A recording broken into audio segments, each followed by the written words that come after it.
Hello, I'm the Burial from the Burial's Naturals and K-Suska Evolutionary Power. Where, man, I was gonna say Impala. Somebody has an Impala. What was I gonna say Impala?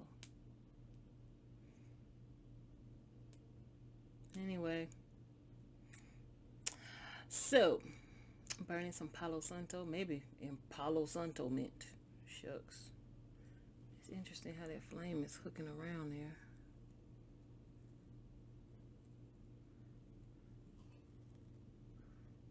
Like it doesn't want to quite catch the. You can't catch it on camera. Palo Santo. Okay, just clearing the energy for you too. And we're going to begin this message. So, oh, I just love how it smells. Okay, so my loves, channel the message, and several actually. So the first message, I actually got on the 3rd of this month. Um, and Spirit was telling me to remind you all, you dreamers, to get back into the habit of recording your dreams. Uh, keep a journal. Keep a journal and document your dreams. Spirit showed me that a seer has been placed in every household of a certain type of people. So that's all I got with that. It says this is because some are undeveloped or unaware of their gifts and their uses. So while there may be a seer in every household, everyone is not yet awakened, so they may dismiss the information. And this is why it's important to record your dreams and to, when you have intuitive um, occurrences or insight on something. Okay. I also had a dream last night that brought me back around to this channeled message because I was like, okay, what am I supposed to do with this? But last night I had a dream that confirmed it. So I'm going to bring that back around to you also, but I'm going to read this one. The seers can see each other. They do so in dreams. They train and teach one another in both realms. So in the dream realm, they are training and teaching each other, and some, and when they're in the physical um, interactions with each other, they do the same thing. They communicate and share information among themselves via dreams. It's important to know that you are not to be recognized, known, or seen by all. So just because you have a gift doesn't mean that okay, so you feel like you got a gift and nobody's listening to you and nobody is seeing what you're seeing. It's not for everybody.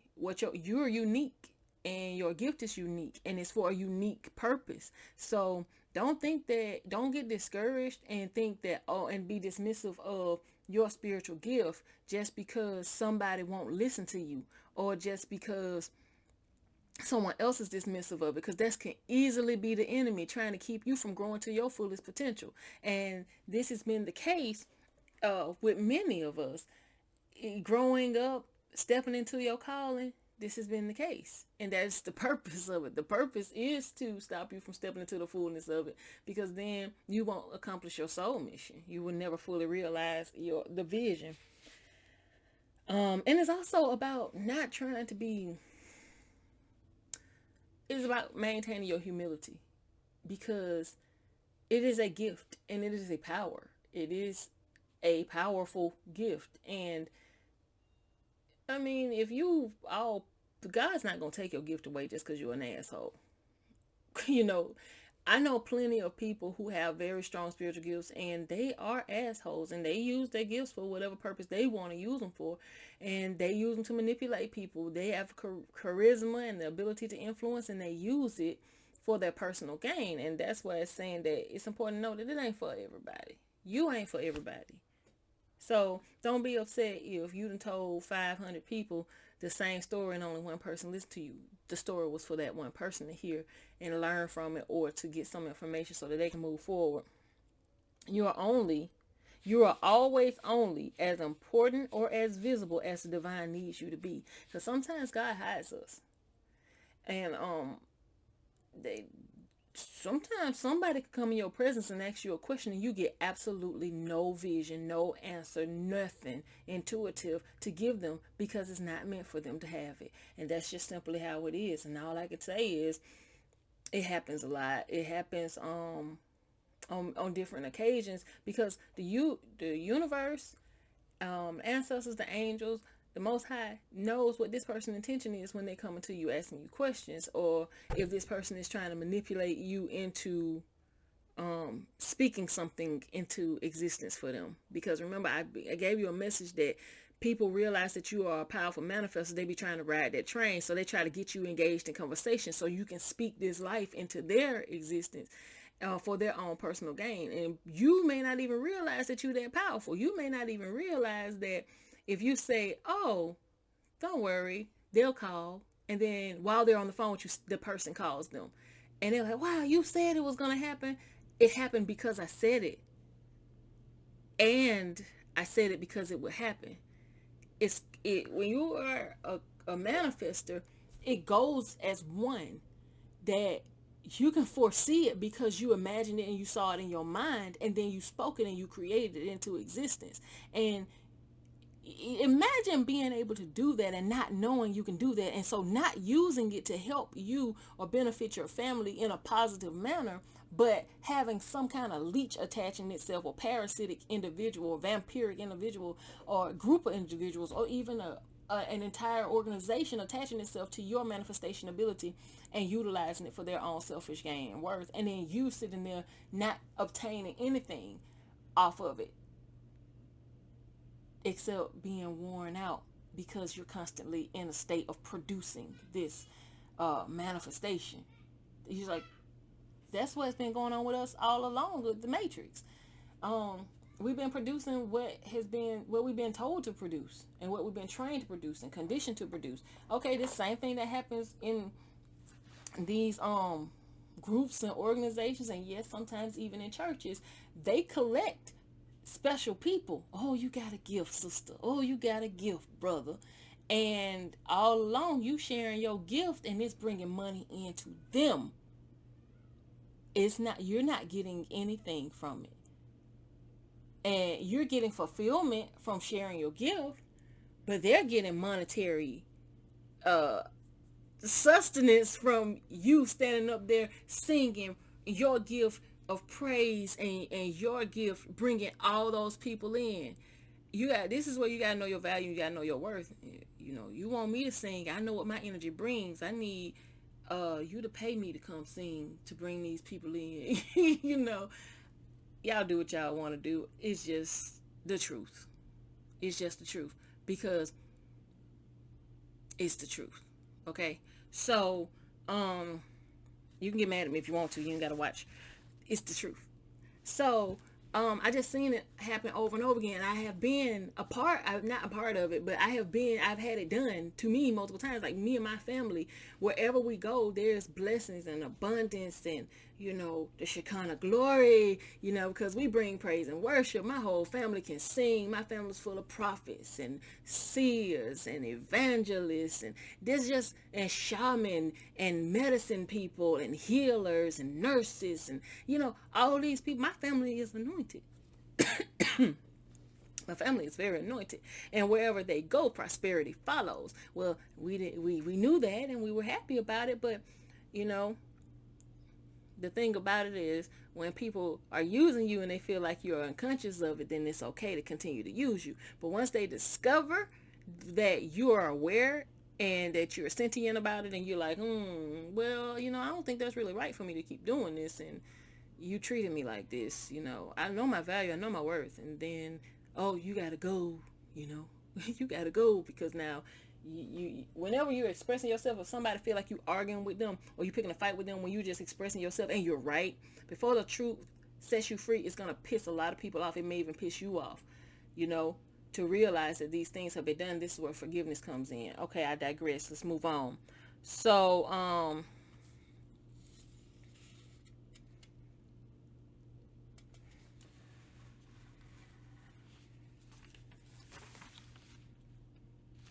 okay, let me go to the recent dream. But yeah, Spirit basically revealed to me that there's a seer in every family for the purpose of the divine being able to communicate to you what's going on and what's going to happen next, and what's to come, and how to prepare and how to move. Because when you're using your logical mind, a lot of this stuff not gonna make no sense.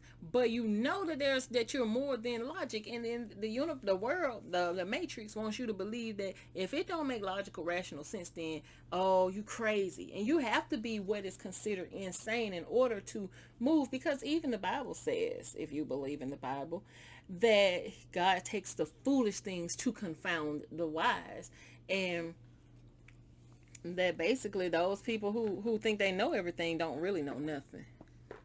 Don't really know nothing. Even Einstein used intuition in order to make these beautiful, miraculous discoveries. He had no proof any of this stuff ever existed, all these theories, and now they're accepted and talked about and studied all over the world for years, many generations. And I mean, many things come to us through epiphanies, and I don't have to go through all that to prove to you that there are things you just can't simply explain away, and you can't give rationale to. Plus, your rationale isn't in all be all. Your rationale is limited to you. Your ability to see your logic is limited to you.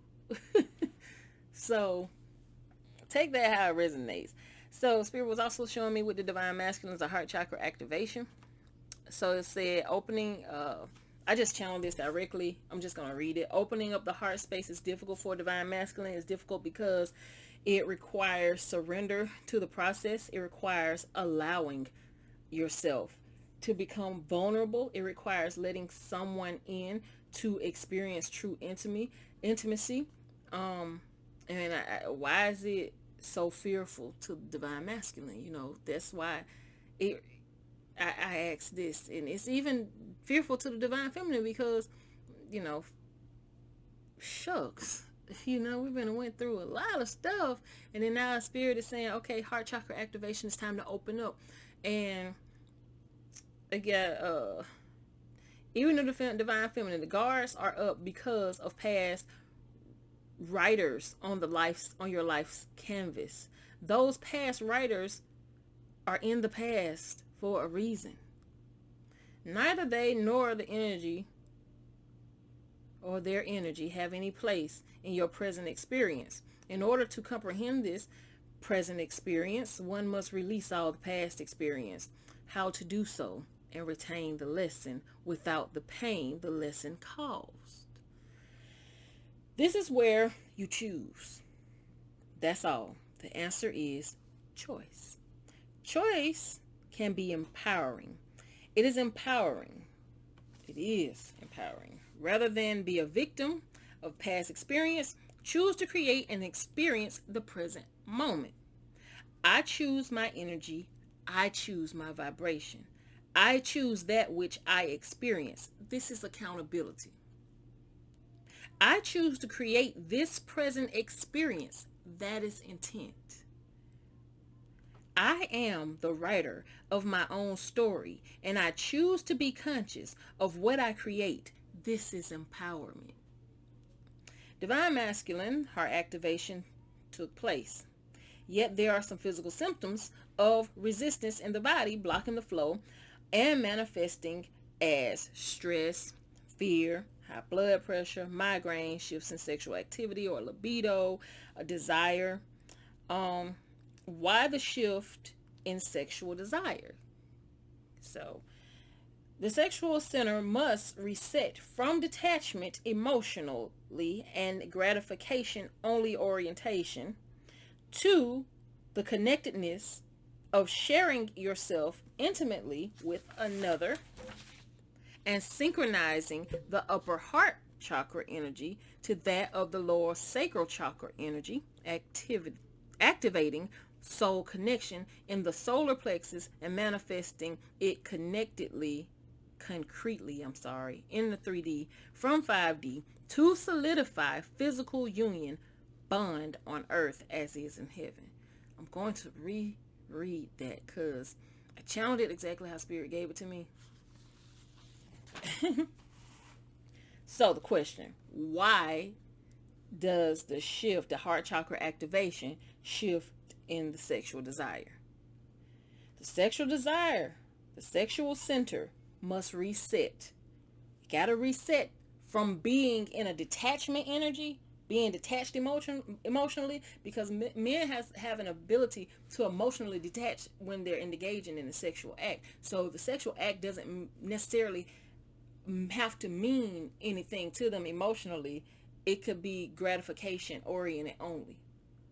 So for the heart chakra activation to take place, there has to be a shift in how the masculine experiences the energy, the sexual energy, and it has to reset from detachment emotionally and gratification only orientation to the connectedness of sharing yourself intimately with another and synchronizing the upper heart chakra energy to that of the lower sacral chakra energy, which is the sexual center, activating soul connection because the solar plexus is in between the heart chakra and the sacral energy. It's the solar plexus. This is the soul center, the sun center of the body. So activating the soul connection of the solar plexus and manifesting it concretely in a 3D. So manifesting it concretely in a 3D would be connecting the heart is connecting with the sacral chakra, the sexual center, which is the creation center of the body. And then that connectedness is gonna connect the solar plexus energy, which is the soul energy, and connect it to the root chakra energy, which is under the sexual center, which is the root chakra is also your earth energy, your concrete energy, what grounds you. So what is solid and firm. So it's alchemy, energetic alchemy, that's creating manifestation, that's creating a concrete thing, is moving the energy so that it gives it the power to come into true materialism. It's creating matter. And it's saying that it's concrete, it's manifesting it concretely in the 3D, in the third dimension, in real form, from the fifth dimension to solidify physical union. So that is physical union sexually, but also physical union as on earth as it is in heaven. So if you are married to this person, your soul energy, this is your kingdom spouse that was intended for you, then you're already together spiritually. And I hate bugs. And so now you're manifesting this union on earth and having a physical union or marriage or relationship, because everybody doesn't believe in marriage. Everybody doesn't believe in marriage. So I won't say that, but that's why I say the word union. So there's a little diagram that I drew, and I'm trying to see. I'm going to pause so I can get it.